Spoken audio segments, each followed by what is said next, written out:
Welcome to the Real Estate Syndication Show. Whether you are a seasoned investor or building a new real estate business, this is the show for you. Whitney Sewell talks to top experts in the business. Our goal is to help you master real estate syndication. And now your host, Whitney Sewell.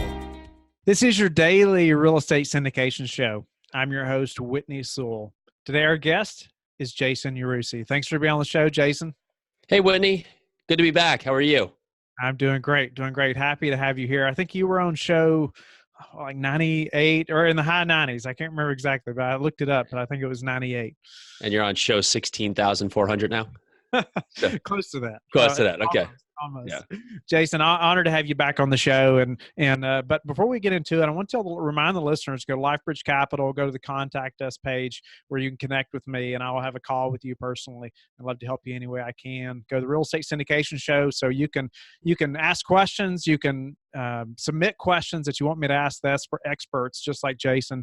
And so we can get your questions answered live on the show. So a little about Jason. He's a real estate entrepreneur, speaker, mentor, and the host of the REI Foundation podcast, which I would highly recommend you go listen to. And while not podcasting, Yarusi Holdings, a home solution company, flips homes and operates beachside Airbnbs locally in New Jersey, while the multifamily division, Oak Capital Partners, focuses on acquisitions of large multifamily assets in the Midwest and Southeast, currently controlling over 100 units. Beyond real estate, Jason's family business has elevated and moved homes and buildings for over 40 years. And I don't know if you have some of those pictures still online, but it's incredibly impressive, some of these things I've seen them move. But they've been a major factor in restoring the Jersey Shore after Hurricane Sandy. To date, this company has lifted, remediated, and made FEMA compliant over 1,600 homes since the storm. Wow. That's impressive. So yeah, it's an incredible business. Like you see this, I think it was that big fourplex you all moved. I seen it was up on all the beams, all the stuff moving. I mean, it's amazing that you all can make that happen. But Jason, welcome back on the show. Happy to have you. I would encourage listeners to go back and listen to his earlier show as well. But tell them a little bit about, or give them an update, what you all are up to now. And let's dive into this topic today that I know everybody's going to be interested in. Yeah, absolutely. So I definitely should have sent you a bit of a moderated, updated bio. So we've transitioned. We've moved all of our focus away from our flipping business into multifamily. And since that 100 doors where we had a bit ago, we're up to 450 units currently. So we've grown prospectively. And I think it comes down to laying the focus and laying the track work with that focus involved. Still heavily active in our family construction business. And yeah, we do lift and move homes. And people say, well, why do you want to do that? And it happens for a number of reasons. For a home has a failing foundation. A home is built on a property line. A home is maybe built up against a street with a couple of acres behind it. And as the streets get developed over time, maybe they're on a very busy street, so the home will get moved back. But most notably now, it's lifted for flooding reasons. The home has been flooded, unfortunately, through past storms, and flood insurance premiums have hiked tremendously and are continuing to go up. So the states, the government are providing grants and helping homeowners in some instances, and homeowners are just doing it on their own accord to raise the home, to hopefully not have that devastation happen again with the flood, and also become FEMA compliant, cutting their flood insurance down from can be $5, $10, $20, $30,000 a year down to a couple $100. Wow. So yeah, very impressive business. There can't be too many of those businesses, is there, that move buildings like that? You know, on a bigger scale that can handle the very involved projects, there's not a ton of us, but there are a bunch of house companies that moved in after Hurricane Sandy and tried the business, but it's not an easy business. So we went from about 3 after before the storm to about somewhere in the 60s after the storm. At least the state came in and put some regulations just to make it safe and make sure people were properly insured. We're probably back down to about 8 or 9 now. Yeah, no business is easy, and it just takes a little time for most people to quit, right? That's right. But one topic today, Jason, that we wanted to talk about, I felt like, even just us talking about it beforehand, like you had this stuff just like memorized, you were just laying these things out and it's talking to investors and really just, it's such a business, right? Just around that by itself and making sure investors are cared for and taken care of and them just, and really you never being in the position of getting to, close to closing and not having the capital raised. And I wanted to say congratulations on up to 450 units now. Congratulations to you all. That's awesome. I know you all are Thank working you. hard. And but I'd love for you to elaborate on that. Let's get into that, how you all are doing that, how you've been successful in that process of really having investors ready and talking to them and marketing to them, all that. So we are really just laying the groundwork. And one of the awesome, amazing things about syndication, or even just multifamily in general, is you have the opportunity to bring in investors, so you both can benefit not only from the investment, but from the economies of scale of being able to do a larger project together, and ultimately reach whatever is your goal and your investor's goal at the same time. Whether it be generational wealth, cash flow, tax advantages, whatever would be the components. However, there's a number of steps that we partake in that have made this helpful for us. And we generally do this in a 4-stage process. And of course, lots of times when we go out and as being a salesperson or other point, it's always focused on the close now. Well, that ultimately, when you're trying to create a relationship and really just trying to do something that benefit people for many years to come, and having these investors that aren't only in your first deal, but your second deal and your third deal, is just creating that environment where one would be the first step. Understand exactly what they're looking for, because not every investment I have is going to be a good opportunity for them. And they're going to appreciate when it's not. So if it's something that they're looking for a short-term project and they're looking for a quick turnaround in capital, well, if we're having a project that may have a lifespan of 5 to 7 years, ultimately we're probably not going to be the best fit for them now. Doesn't mean that we take them off our list, but we ultimately just want to make sure they're fluent for what kind of investments we're offering. When do you find something like that out? How do you know that? Sure. So it's based on the initial conversation, depending on where they come from, correct? So if it's family, friends, or immediate network, or if it's someone who's been made a referral from somebody else, or that, it will be that we'll set up, if they're local, we may set up a meeting. If they're not local, we may set up a call, and we're gonna ask them specifically, what is the risk tolerance? What kind of investments are they currently invested in? What kind of investments are they interested in investing in? What has been their investing experience in the past? What have been opportunities that they have liked? What would have been some of the success with those opportunities? So we can understand, because investing in apartment buildings is generally a new concept for a lot of people. A lot of people don't know, or did not know this was available to them, or if they did know about it, they thought it was only available to larger institutional players. So when you're bringing this to them, it's a brand new concept. So really, the first step is just understanding what they're looking for. Is important to them for cash flow. Would they want the investments to be local? Would they want the investments to have a certain timeline in there? Are they okay with the investment being solely in passive investor? Because all of these are going to lead to us understand if this is going to be a working relationship where we could provide something of interest down the line. So generally, we do that at stage 1. The second part is now talking about multifamily investments in entirety. Explain to them what we're doing with this and why we're doing it. And it can go on 2 frames. If you have multifamily acquisitions that you've done in the past, then you could touch on those properties and touch on why you did them, what you liked about them, how they're going, how you're meeting performer numbers, and if you take in a property full cycle, the full results. If you haven't, that's fine.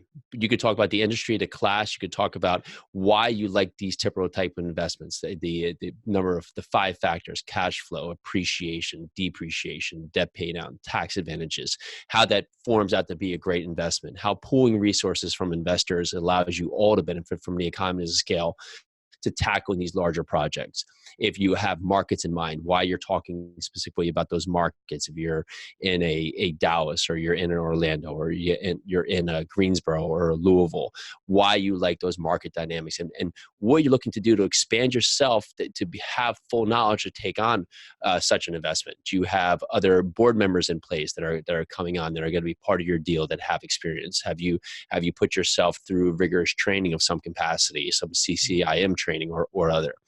Then after that would be step 2. The third step would be that this is potentially either you could use, if you've done a number of these, show them a past deal and show them a representation of what the deal would be.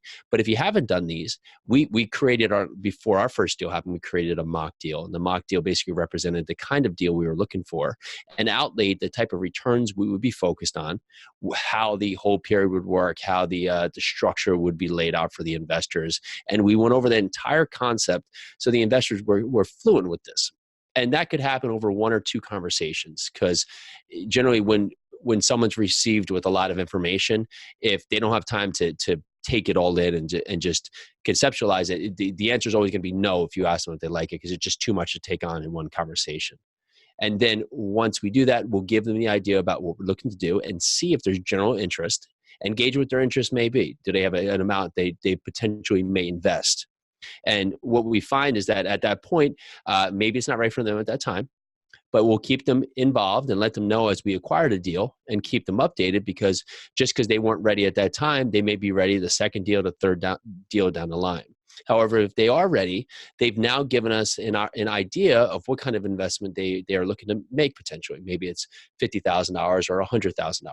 And we'll slot that down. This is no confirmation of capital. This is nothing that's guaranteed money, but this is now general interest that we've now created about telling them and asking them what they're looking for, telling them about what we're doing, what space we're operating in, and telling them about the potential opportunities that we're going to be looking for. So again, we don't have a deal yet. We're not even at that point of having that. But once you have a series of these conversations, and you start really having an idea of how much capital may be ready for you, for your investors, however you've made the connection, and you start to lay this out and start to build your groundwork with your investors, well, now it also makes you comfortable to the point where you can understand what type of product you can look for.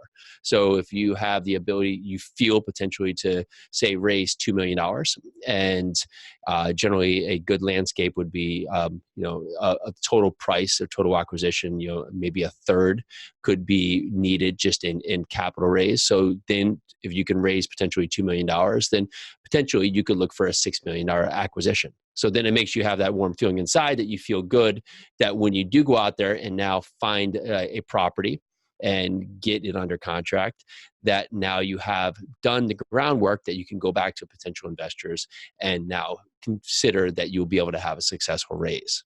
So once you actually find that deal, you're not going back to investors cold, and you're not going back to the point of trying to make them understand. You're not trying to understand what they want.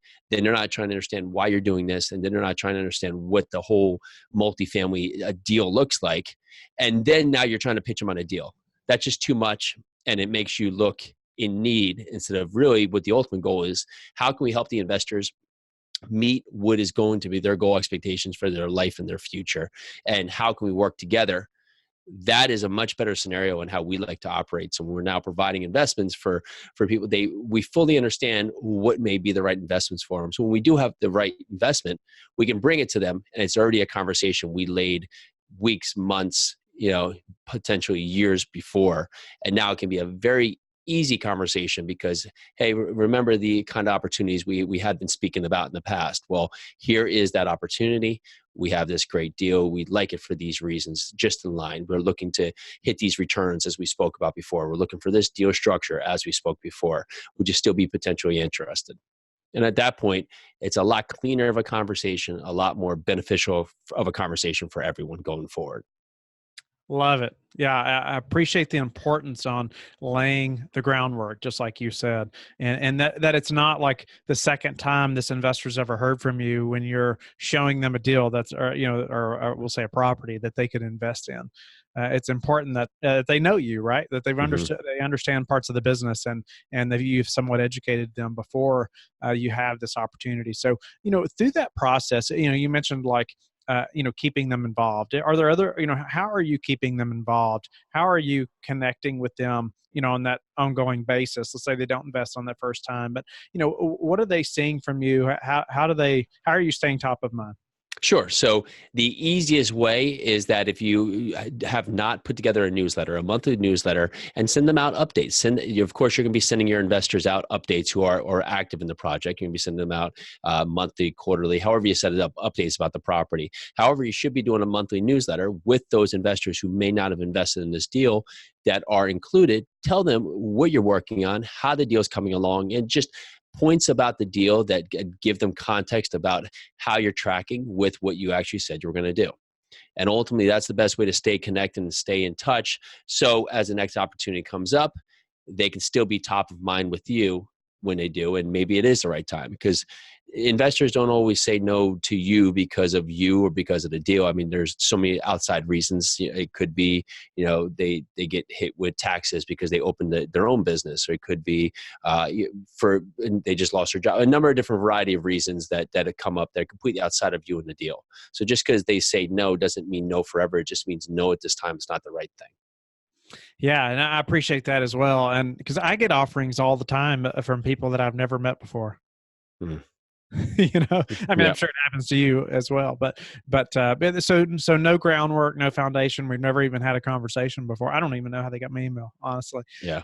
But it still happens. And I just from, doing this for a little while now, I can just relate so well to what you said about laying the groundwork, staying top of mind, sending out that newsletter, just so they're thinking about who you are, what you're doing, and you're able to tell them what you're doing. Right. Yeah, and we're all, it's human nature. We all can sense if someone needs something from us.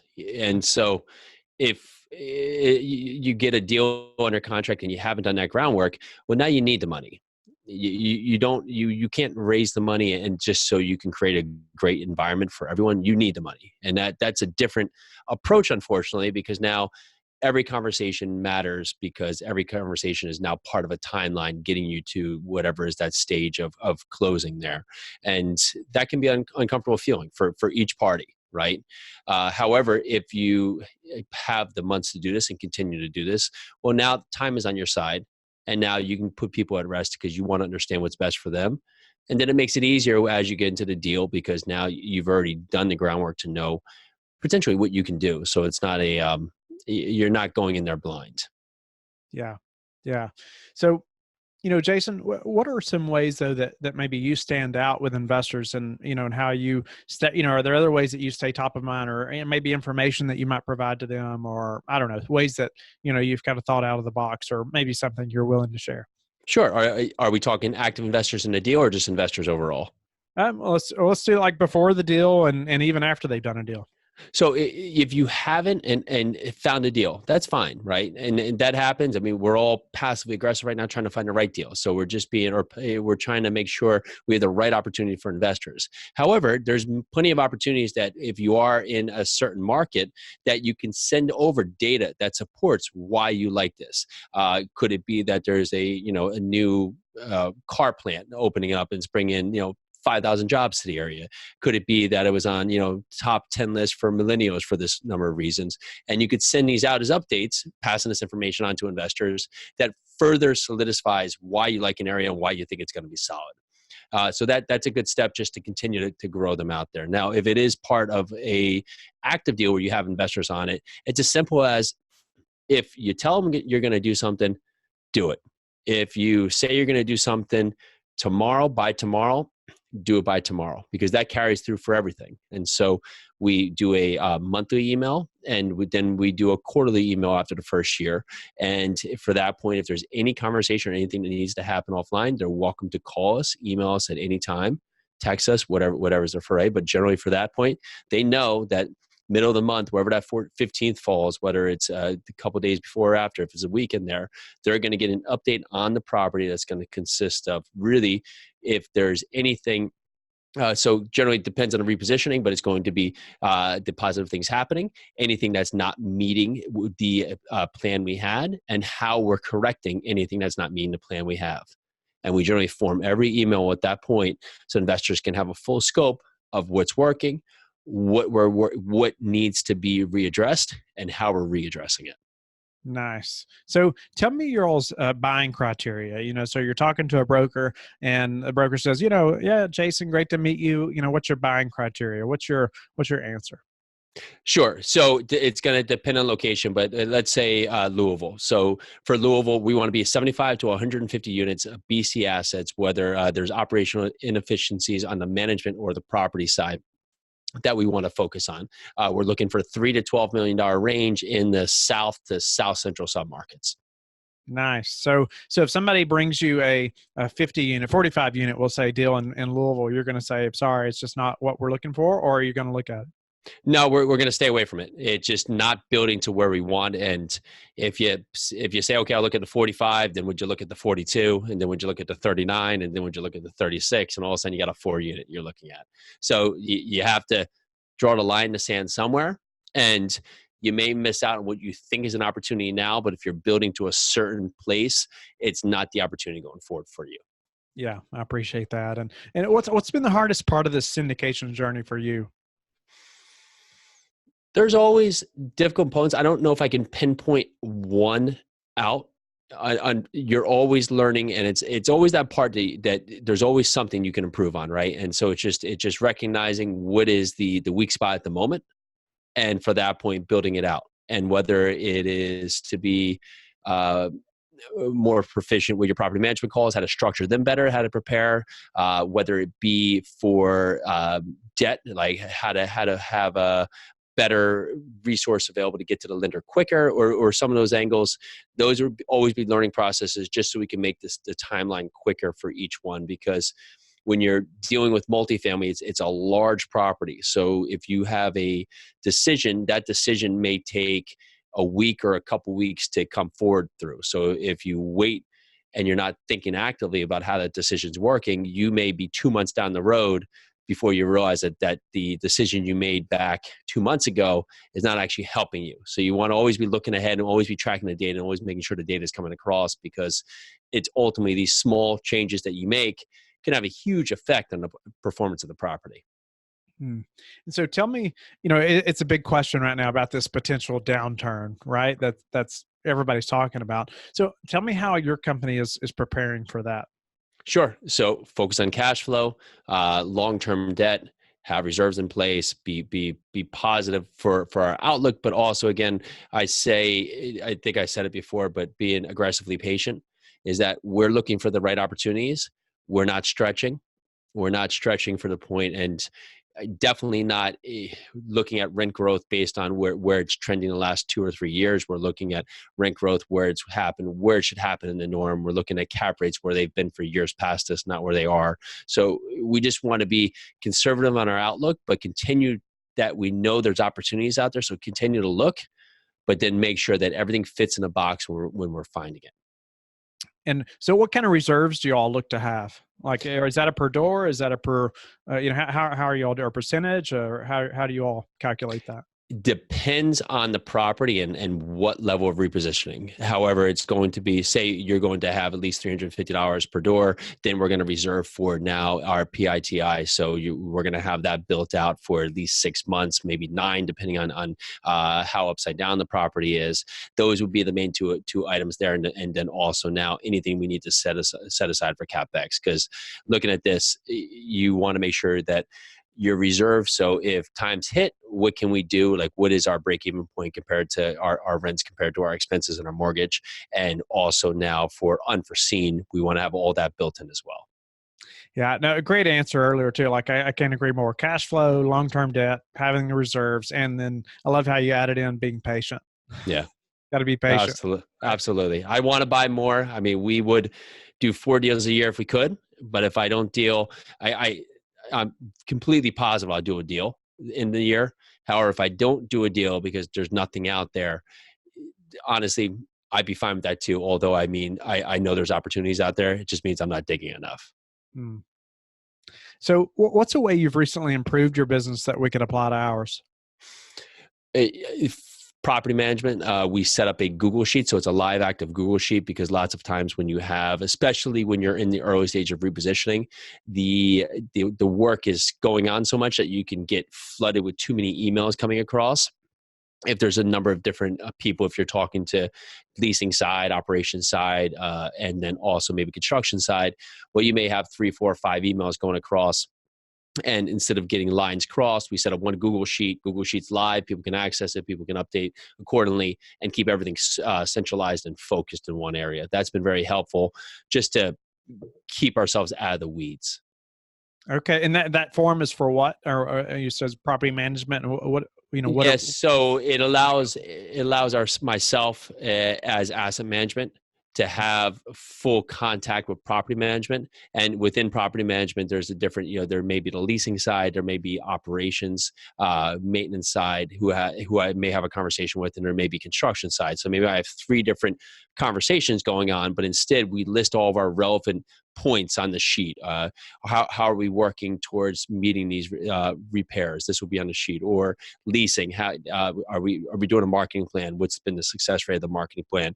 And we'll have that on the sheet. And then for operations, it could be collections. How are we improving collections this month compared to where we are when we took it over? Well, those could all be in the sheet. And since Google Sheet could be a shared sheet that we'll just put in the drive, they can each go in there and update it. So instead of me having 3, 4, 10 emails going across back and forth about this, I now have one sheet where we can all go into and see live and just have changes live. No, I understand. That's awesome. Yeah. And you're not having to track all these emails and stuff Correct. like you were talking about. Yeah, that's great. And so what's the one thing that's contributed to your success? I'll say my wife. Great answer. Supportive wife always is great, right? When you know you have, and it's just like anything, like surround yourself with great people, like, and when you have the support of others, and Pio is of course very active with us. And she again, must be sitting right there. no, just kidding. but in that front, it's one of these things where it's giving yourself the confidence to do something, and that's part of it. And it's also the mental stage with multifamily is usually to start. People find comfort in thinking small is safe.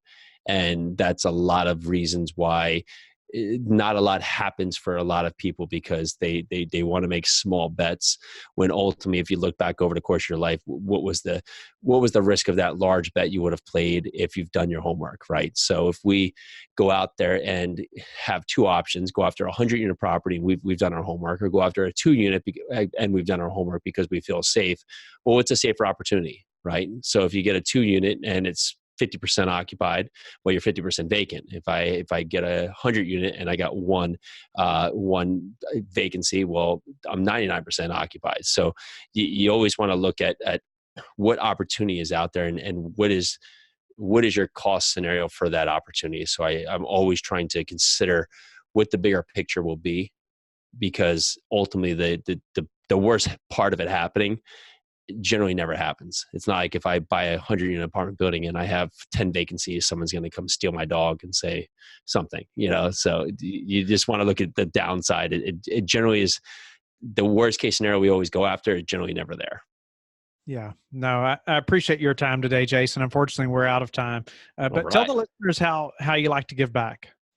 Sure. So we do a number of different things. I'm active with a group called Imagine. Had a lot of personal losses with a lot of friends around me when I grew up for a number of years. And this group, it helps to give back by actually providing care and loss for people who are grieving, who have either lost a child, lost someone young that's close to them, or a young child who has lost a parent. It's a great opportunity to really be involved, to help other people so they can have a place to feel safe and to discuss something that was horrific, that's unforeseen for such a person who may be a young child in many different capacities. Mm-hmm. And then past that, we're happy to give away all the information we can from ourselves, or even from other listeners like yourself coming on a podcast at the Real Estate Foundation podcast. Awesome. I appreciate your time, Jason. I also wanted you to tell people about your meetup and events that you're holding as well, because those can be very valuable to the listeners. Sure. Thank you very much. Yeah. So we run the New Jersey Multifamily Foundation meetup here in New Jersey. We have about 2,000 members, all focused on multifamily. It happens either a second or third Tuesday, generally always a second Tuesday, as long as there's not some conflict here in New Jersey, in North Central Jersey. And we are hosting our first one-day workshop. It's the Multifamily Foundation Workshop. You can find multifamilyfoundationworkshop.com. It is Saturday, October 12th. Super excited. We have a group of about 15 speakers, with Whitney being on, and we're super excited to have him up there. We're going to put him to the test because he has all these golden nuggets. So we're going to put him up there and lay it down to you guys. So definitely check it out. Love to have you. Again, Saturday, October 12th. It's going to be a full day workshop, 8 a.m. to 7 p.m., multifamilyfoundationworkshop.com. And there's many big names that are going to be there that most of the listeners would know. I mean, That's it's exactly going to be right. a great event. And so, but Jason, tell the listeners how they can get in touch with you and learn more about your business. Sure. So go to yarusiholdings.com, find everything about there, yarusiholdings.com. And if you'd like to email me, jason@yarusiholdings.com. Thank you for listening to the Real Estate Syndication Show, brought to you by Life Bridge Capital. Life Bridge Capital works with investors nationwide to invest in real estate, while also donating 50% of its profits to assist parents who are committing to adoption. Life Bridge Capital, making a difference, one investor and one child at a time. Connect online at www.lifebridgecapital.com for free material and videos to further your success.